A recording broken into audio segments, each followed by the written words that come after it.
Hello, and welcome back to Shiksha DaCosta. Today we're going to learn about the factored form of a quadratic relationship. This is the third form that we've explored so far. We've looked at vertex form, we've looked at standard form. Now we're going to learn about factored form.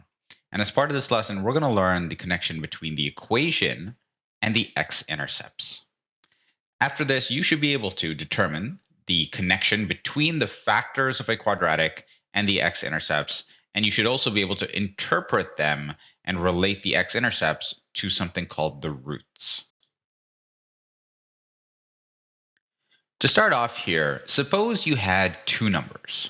When you multiply these two numbers, you equal 0. So let's say one of those numbers is a and one of those numbers is b. A times b should equal 0. I'd like you to pause the video here and come up with some examples for A and B. Come up with at least 5 pairs and then resume. Well, you might have come up with some pairs like 5 times 0 equals 0. And it's actually really easy to come up with many pairs because we know that anything multiplied by 0 is equal to 0. So A can really be any number. As long as B is 0, their product will always equal 0. Here's the tricky part. Can you come up with a pair of numbers where neither of them is 0? Pause the video here and take as long as you need to answer that question.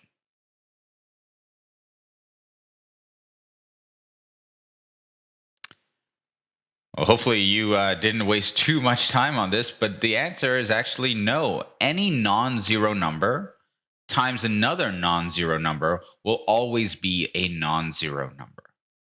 And this understanding is going to be pretty critical to our understanding of how to solve more complicated equations than linears. And the final question I've got for you as part of this Minds On is, if one of them actually is 0, for example, if A is 0, can you find a value for B such that their product is not 0? Pause the video here and think about that for a minute.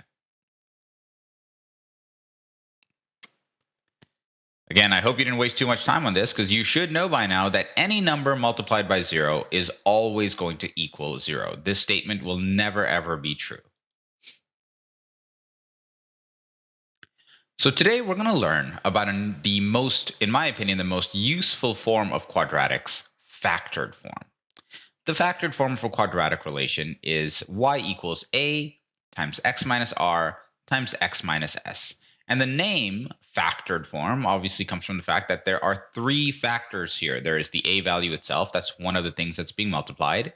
The other 2 factors are binomial factors, or sometimes we even call them linear factors because they kind of look like the equation of a line. They are x minus r and x minus s. And as we explored, if you're multiplying stuff together, if one of the factors ever equals 0, then the product will always be 0. So if a is 0, then it doesn't matter what these two are because they'll be multiplied by 0 and then y will equal 0 as well. On the other hand, if a is not 0, but x minus s is 0, well, then it doesn't matter that a is not 0 or that x minus r may not be 0.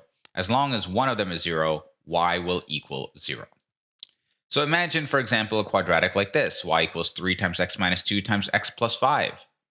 What are the values of x that could take this equation and make the y value equal 0? Pause the video here for as long as you need to think about that.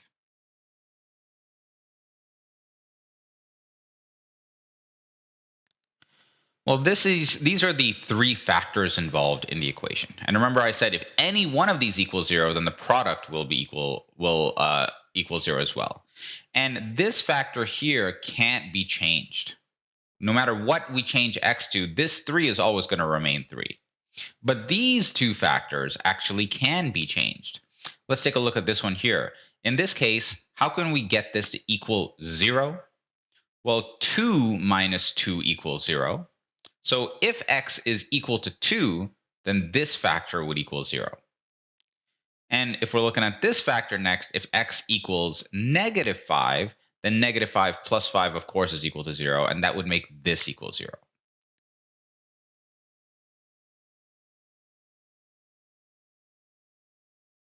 So let's double check that our rationale is correct. Okay. First, let's check if x equals 2. So if x equals 2, what does y equal? Well, then this would be 3 times 2 minus 2 times 2 plus 5. 2 minus 2 obviously is 0, and 2 plus 5 is 7. And 3 times 0 times 7 is 0. Now let's check the other value of x here, negative 5. So that would be 3 times negative 5 minus 2 times negative 5 plus 5. Or in other words, 3 times negative 5 minus 2 is negative 7. And negative 5 plus 5 is 0. So that actually also is true. That also equals 0. And so the big understanding that I'd like you to take away from this is if you have a quadratic relation in factored form, then the x-intercepts, the values that make y equal 0, are just r and s, whatever numbers you see here. Now keep in mind that over here, r might be positive 2, but here s is not 5, it's negative 5. The form of the factored form of a quadratic is x minus. So the x-intercepts, which are also actually called, another word for this, you might see this pop up, are zeros, because they make the y value equal 0. They're also called roots because they sort of, I guess, the x-axis is kind of like the ground, and this is where the parabola touches the ground, like the roots of a tree. So these are called roots or zeros or x-intercepts, and they're always r or s. But it's always going to be the opposite sign of what you see in here, right? So x plus 2 means that the actual root or the actual 0 is negative 2. So that's a quadratic in factored form. And it's really useful to us because we can very easily identify these zeros, which are also called x-intercepts or roots, the zeros of that quadratic just by looking at the equation and making these two signs here, then they're negatives. They are any value of x, the zeros are any value of x that makes either of these two factors equal 0. In this case, they would be r and s. Now, you can always create a quadratic in factored form. If you know the zeros and you know one other point, you can very, very easily come up with the actual equation of the quadratic in factored form. All you have to do is substitute in r and s, those are the zeros you know, and the other point would be x and y. So the only unknown value here would be a.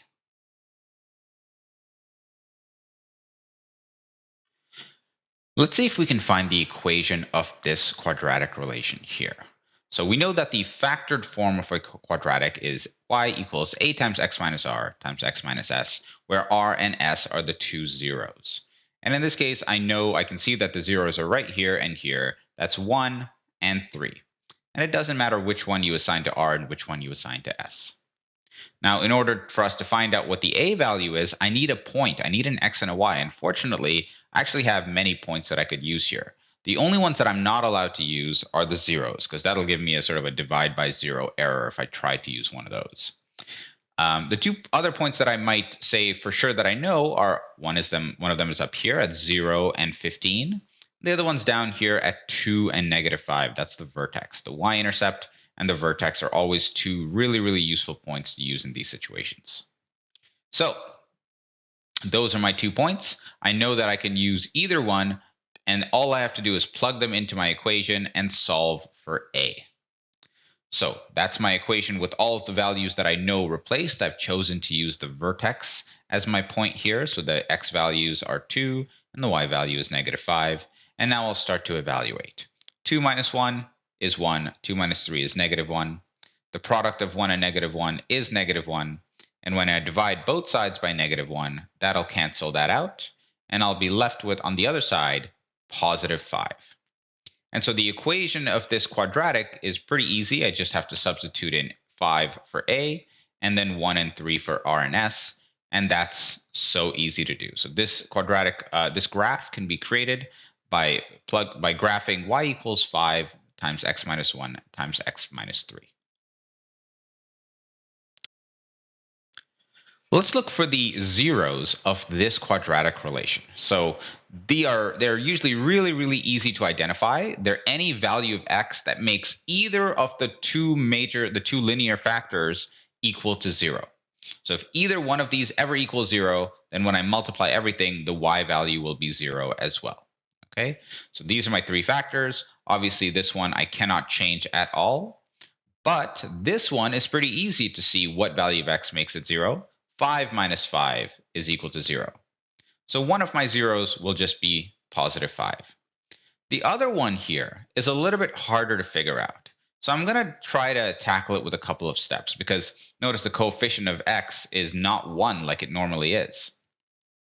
But I know I'm trying to get this to equal 0. So I'm just going to write that here, and then I'll just use my algebra skills to isolate x to find out what is the solution to that equation.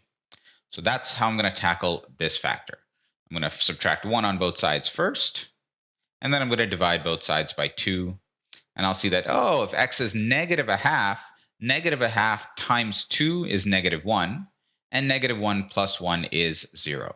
So the negative a half and positive 5 are the two zeros of this quadratic.